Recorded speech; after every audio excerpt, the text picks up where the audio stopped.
हमारे चैनल को सब्सक्राइब करें और बेल आइकन दबाना ना भूलें।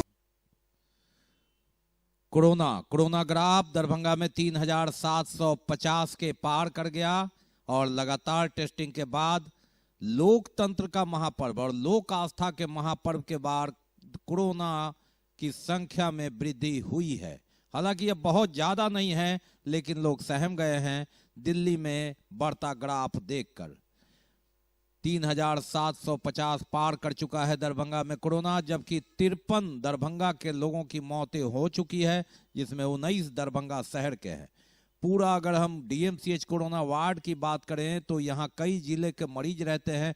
90 सब कोरोना वार्ड से निकल चुका है। पहली मौत 6 जून को हुई थी। आप समझ सकते हैं कि कोरोना किस तरह धीरे धीरे ही सही लगातार अपनी जकड़ में लोगों को ले रहा है।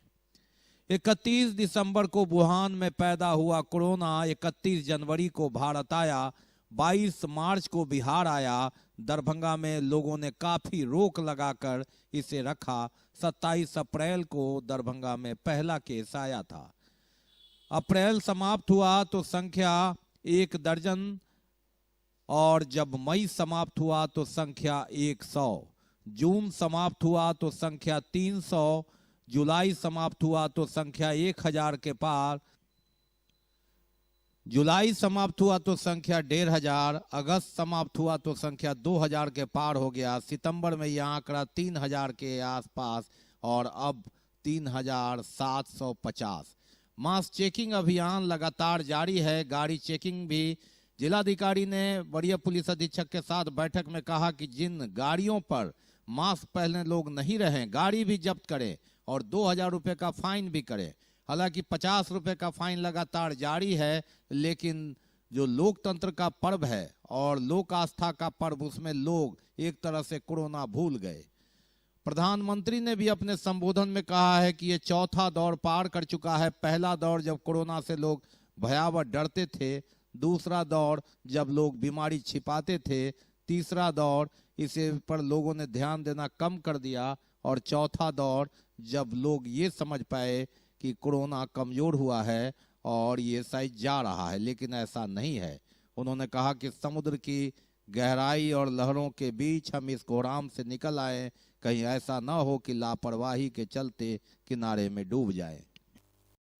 छठ समाप्ति के बाद मुख्य सचिव के वीडियो कॉन्फ्रेंसिंग के तुरंत उपरांत जिलाधिकारी ने सभी पदाधिकारियों के साथ वर्चुअल मीटिंग की, बैठक की और कोरोना के संदर्भ में कड़े निर्देश दिए। उन्होंने कहा कि हमने कोरोना काल देखा है, हमने जंग देखा है और ये जंग पूरी नहीं हुई है। सभी अधिकारी सचेत रहें। किसी भी परिस्थिति में बड़े शहरों में जो कोरोना का ग्राफ बढ़ रहा है, किसी हालत में अपने यहाँ उसे बढ़ने से रोकना है। कई राज्यों ने तो अब स्कूल, प्राथमिक विद्यालय पूर्णतः तब तक जब तक वैक्सीन नहीं आ जाता बंद रखने का निर्णय लिया है। ऐसे में कोरोना का कोहराम, ये लहर लगातार डरा रहा है। मुंबई ने अपने यहाँ दिल्ली और कई राज्यों से आने पर कोरोना टेस्ट को जरूरी कर दिया है। ऐसी परिस्थिति न आ जाए, इसलिए यहाँ बिहार सरकार के दिशा निर्देश के बाद जिला प्रशासन लगातार सतर्क है। प्रखंड स्तर पर भी निगरानी रखी जा रही है, लेकिन लोग हैं कि मानते नहीं। भीड़ भाड़ में लोग ऐसे भूल गए कोरोना को जैसे अरसे पहले की ये कहानी हो। लेकिन याद कीजिए 22 मार्च को जनता कर्फ्यू लगा था, स्थिति क्या थी। याद कीजिए जब 25 अप्रैल मार्च से संपूर्ण भारत में ट्रेनें तक रुक गई थी, लॉकडाउन हुआ था और अप्रैल के प्रथम सप्ताह में दृश्य कैसा था जब सड़कें सूनी थी और लोग आवश्यक सामान के लिए निकलते थे तो पुलिस कई जगह रोकती थी, पूछताछ होती थी। कोरोना घर में आया नहीं, धीरे धीरे एक से बढ़कर एक आपने 3750 का आंकड़ा दरभंगा में पहुंचा दिया। याद कीजिए, जरा जानिए, उनसे पूछिए जो 53 लोगों ने अपने परिजनों को इस कोरोना के कारण खोया है, उन्हें गंवाया है।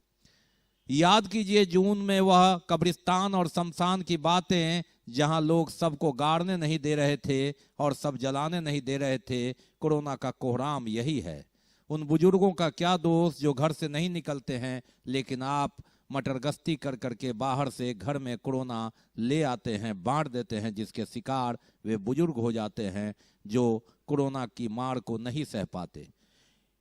ये सुखद बात है और अच्छी बात है कि हमारे शरीर में, कि हमारी मिट्टी ऐसी है जिसमें कोरोना से लड़ने में हम सक्षम हैं, लेकिन हमारे यहाँ भी मौत 1% से ज़्यादा है और ये कोई नहीं जानता कि 100 में 1 कौन होगा। ऐसा नहीं है कि सिर्फ बुजुर्ग ही इसके शिकार होते हैं, शिकार बच्चे से लेकर जवान तक हुए हैं। शरीर का जो निरोधात्मक क्षमता आप में नहीं है तो कोरोना 14 दिन के अंदर आपको पटकेगा, इससे इनकार नहीं किया जा सकता।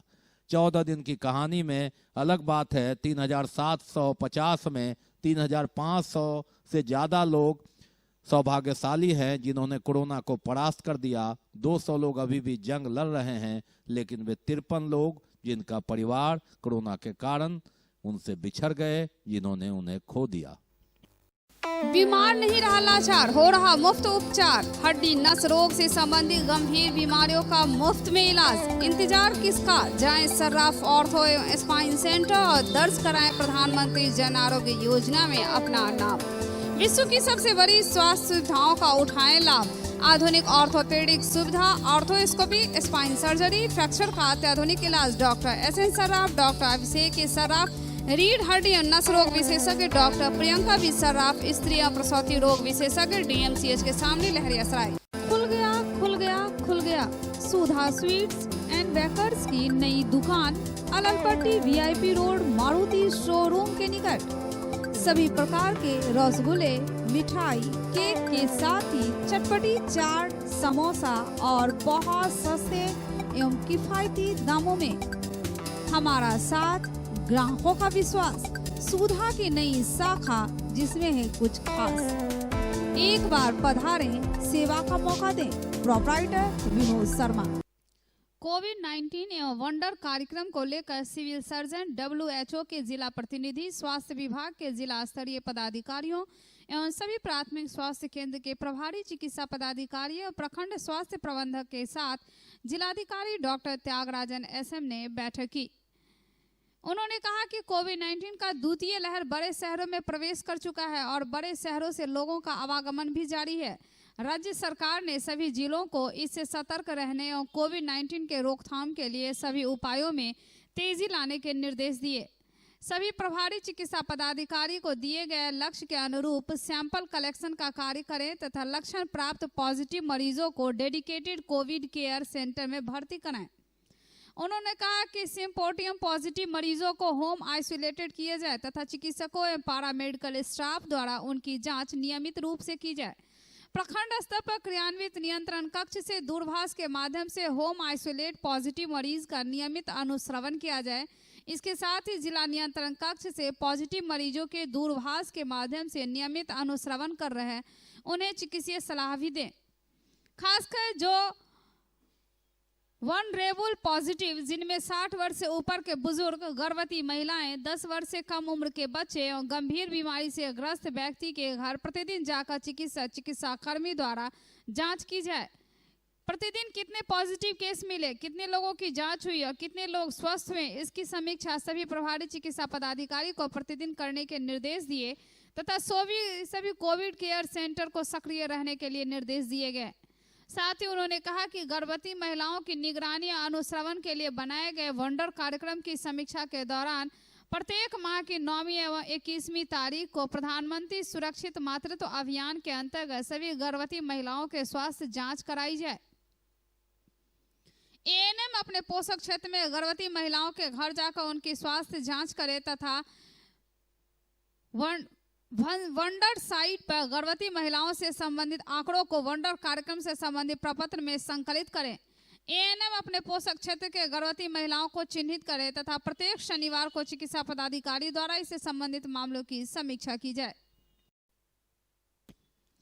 बिहार संयुक्त प्रतियोगिता परीक्षा परिषद पटना द्वारा डिप्लोमा सर्टिफिकेट प्रवेश प्रतियोगिता परीक्षा 26 नवंबर को 11 बजे पूर्वाह्न से 1:15 बजे अपराह्न तक एवं पैरामेडिकल परीक्षा का आयोजन 27 नवंबर को आयोजित है। 27 नवंबर को 2 बजे अपराह्न से 4:15 बजे अपराह्न तक पैरामेडिकल डेंटल परीक्षा का आयोजन किया जाएगा। जिले के 17 परीक्षा केंद्रों पर यह परीक्षा आयोजित है। स्वच्छ, शांतिपूर्ण एवं सफलतापूर्वक परीक्षा संपन्न कराने हेतु जिलाधिकारी डॉक्टर त्यागराजन एसएम के आदेश के आलोक में अपर समाहर्ता विभूति रंजन चौधरी के द्वारा परीक्षा ड्यूटी में प्रतिनियुक्त दंडाधिकारी एवं परीक्षा केंद्र अधीक्षकों के साथ बैठक कर आवश्यक निर्देश दिए गए। उन्होंने कहा कि कोविड-19 के लिए जारी गाइडलाइन का 100% अनुपालन परीक्षा केंद्रों पर कराया जाए। परीक्षार्थियों को परीक्षा के केंद्र पर 2 घंटे पूर्व से प्रवेश दिया जाएगा। सभी परीक्षार्थियों की थर्मल स्क्रीनिंग होगी। सभी परीक्षार्थियों को मास्क पहनकर आना होगा तथा परीक्षा केंद्र के अंदर फुल शर्ट एवं जूता प्रतिबंधित रहेंगे। जिनके शरीर का तापमान सामान्य से अधिक पाया जाएगा उन्हें परीक्षा केंद्र में प्रवेश नहीं दिया जाएगा। उन्होंने सभी केंद्र अधीक्षकों को परीक्षा केंद्र के कमरों उपस्करों को सैनिटाइज करा देने का निर्देश दिया। उन्होंने कहा कि परीक्षा के दौरान सभी प्रपत्र को ठीक ढंग से भरेंगे ताकि कोषागार में जमा कराते समय किसी प्रकार की कठिनाई न हो सके। जिन परीक्षा केंद्रों पर परीक्षा का आयोजन होगा उनके नाम है इस प्रकार: CM science college, CM college, Millat college, Mahatma Gandhi college, mount summer convent school Laheriasarai, MLSM college, +2 MRM विद्यालय Lalbagh, KS college, N Jha महिला कॉलेज, +2 राज उच्च विद्यालय, Marwari college, MK college, angel उच्च विद्यालय वीगो, न्यू हॉराइजन पब्लिक स्कूल कैदराबाद, एका एकेडमी, +2 कर्पूरी ठाकुर उच्च विद्यालय, +2 देशरत्न डॉक्टर राजेंद्र प्रसाद बालिका उच्च विद्यालय। अच्छा है, पॉलिटेक्निक परीक्षा का आयोजन है 26 और 27 तारीख को। उसी के संबंध में ये बैठक बुलाई गई थी। कोविड-19 का जो भी गृह विभाग का जो निर्देश है उसको फॉलो करना है, स्टूडेंट्स को भी और सेंटर सुपरिटेंडेंट को। सेंटर सुपरिटेंडेंट के जितने भी स्टाफ हैं सबको मास्क पहनना है, सोशल डिस्टेंस मेंटेन करना है, हैंड सैनिटाइज करना है। और यहाँ पर इस जिला में 17 सेंटर बनाया गया है। सभी zonal magistrate, flying squad, observer सब लोगों की यहाँ प्रतिनियुक्ति। कांग्रेस नेत्री फौजिया राणा पहुंची DMCH के आधारपुर की पीड़ित महिला से मिलने। घनश्यामपुर थाना क्षेत्र अंतर्गत आधारपुर गांव में एक मारपीट के दौरान महिला को दबंगों द्वारा मार पीटा गया, लूटपाट की गई और महिला के बाल तक काटे गए। जबरन उनके मांग में एक वृद्ध व्यक्ति के द्वारा सिंदूर भी डलवाया गया और इस बात को लेकर महिला काफी जख्मी है, हतप्रभ है। DMCH में उसका इलाज चल रहा। पीड़ित महिला को देखने पहुंची कांग्रेस नेत्री फौजिया राणा। उनका बयान सुन, उनका दुख सुन वह फिर IG से मिली और यथाशीघ्र 15 आरोपियों को गिरफ्तार कर उचित कार्रवाई की मांग की। फौजिया राणा ने कहा कि NDA की सरकार में केवल दरभंगा ही नहीं पूरे भारत में महिलाओं के साथ शोषण हो रहा, उत्पीड़न हो रहा और सरकार खामोश चुप्पी साधे बैठी हुई है। केंद्र सरकार बिहार को यूपी सरकार की तरह चलाना चाहती है। यूपी में जिस प्रकार हाथरस की घटना हुई उसी प्रकार लगातार बिहार में भी घटना पर घटना हो रही है। यह कोई एकलौता घटना बिहार में नहीं, इससे पूर्व वैशाली में गुलनाज के साथ हुआ और इसी प्रकार की कई घटनाएं हो रही हैं। मैं इस तरह की जितनी सिर्फ एक यही घटना नहीं, अगर आप पूरे बिहार पूरे हिंदुस्तान की हालत देखें तो इस वक्त महिलाओं की स्थिति बहुत खराब है। मैं इसके कड़े से कड़े शब्दों में निंदा करती हूँ और अफसोस की बात यह है कि इतनी जागरूकता होने के बावजूद अभी तक यहाँ की पुलिस अपने सही मुहिम पर नहीं आई है और अभी वो दो अभियुक्त पकड़े गए ना, 2। क्यों पुलिस इतनी सुस्त है? एक ही समाज के लोग थे तो वो गोद में लेके तो लड़का भागा नहीं होगा, लड़की की भी तो मर्जी रही होगी ना। और इस तरह से उसकी माँ को और उसकी ये दादी हुई और उस लड़के की दादी को जिस तरह से मारा है, ये जो जुल्म हो रहा है। और अफसोस की बात कि यहाँ की जो लोकल में विधायक हैं, शायद वो कोई आए नहीं। इनका कहना है पुलिस से कोई मदद नहीं है, पुलिस ने अभी तक बयान नहीं दिया है। तो इतनी सुस्ती क्यों है? इतनी सुस्ती ये बताती है कि ये जो सरकार है ये इसी तरह की सरकार है। ये उत्तर प्रदेश की नीति पे चल रहे हैं, अब दमनकारी सरकार चला रही, उसी नीति से अब सरकार चलेगी। क्योंकि आए दिन क्राइम हो रहा है, कहीं ना कहीं हो रहा है। हर जगह महिला स्ट्रगल कर रही है, लड़कियों के साथ हो रहा है, इसके लिए कोई आवाज नहीं उठा रहा है। लेकिन ये आवाज दबने वाली नहीं है। ये जो सेंट्रल में सरकार बैठी है, ये जो कहती है कि हम हिंदू राष्ट्र बनाएंगे, पहले महिलाओं को सम्मान दें। हमारे नाम पर वोट मांगा जाता है। अफसोस की बात कि जिस मुल्क में पानी को माता, गाय को माता, उसमें जो माता है उनको इस तरह से मारा गया सरेआम, और कोई बोलने वाला नहीं है। लेकिन ये मुद्दा यहाँ रुकेगा नहीं, इसके लिए एक आवाज उठाई जाएगी, और नहीं तो फिर सड़कों पे उतरा जाएगा। Global health care and diabetes research centre, जो बिहार में पहला अंतर्राष्ट्रीय तकनीक एवं आधुनिक सुविधाओं से लैस सुपर स्पेशलिटी डायबिटीज केंद्र है, जहां एक छत के नीचे डायबिटीज से संबंधित सारी सुविधाएं मौजूद हैं, जैसे कि diabetes heart care, diabetes eye care, diabetes neuro care, diabetes foot care, diabetes pharmacy और डायबिटीज प्रयोगशाला। पता जीसस एंड मैरी स्कूल के पास, रहमगंज, दरभंगा, बिहार। एक बार चार्ज करें, 80 किलोमीटर चलाएं। I am electric, I am the future. No licence, no registration, no insurance, no pollution, only Yuvraj hero Electric.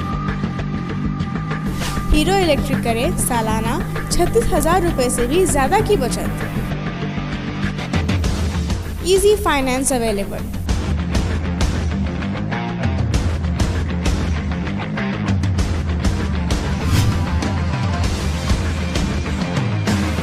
Hero Electric की ई bag 37,000 से लेकर के 96,000 तक नई नई मॉडल उपलब्ध है। एक बार अवश्य पधारें।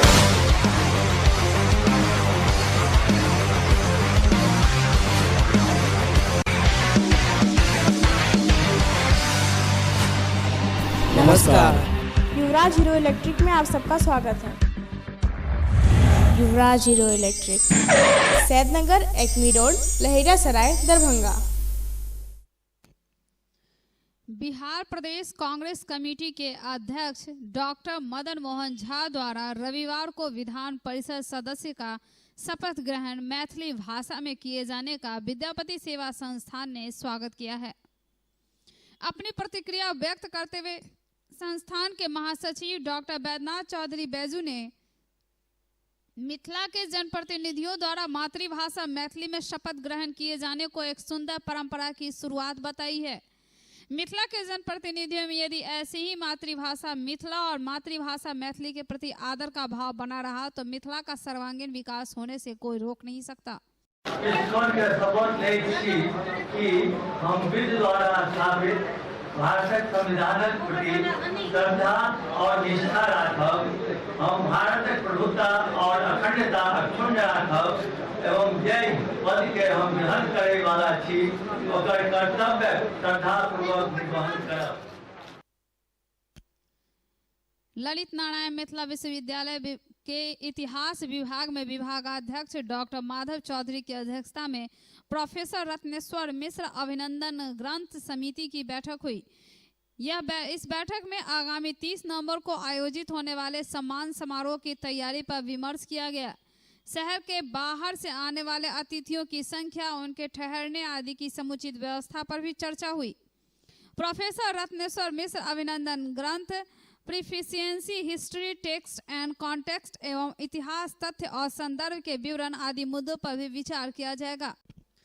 केंद्र एवं राज्य सरकार द्वारा किए जा रहे मजदूर विरोधी नीति के खिलाफ एकटू सहित 10 ट्रेड यूनियन 26 नवंबर को एक दिवसीय देशव्यापी हड़ताल पर रहेंगे। नगर निगम कर्मचारी संघ, नगर निगम संविदा कर्मी एवं दैनिक कामगार यूनियन की संयुक्त कार्यकारिणी समिति की बैठक आयोजित हुई और सर्वसम्मति से यह निर्णय लिया गया और उन्होंने भी इसमें अपनी समर्थता जताई है।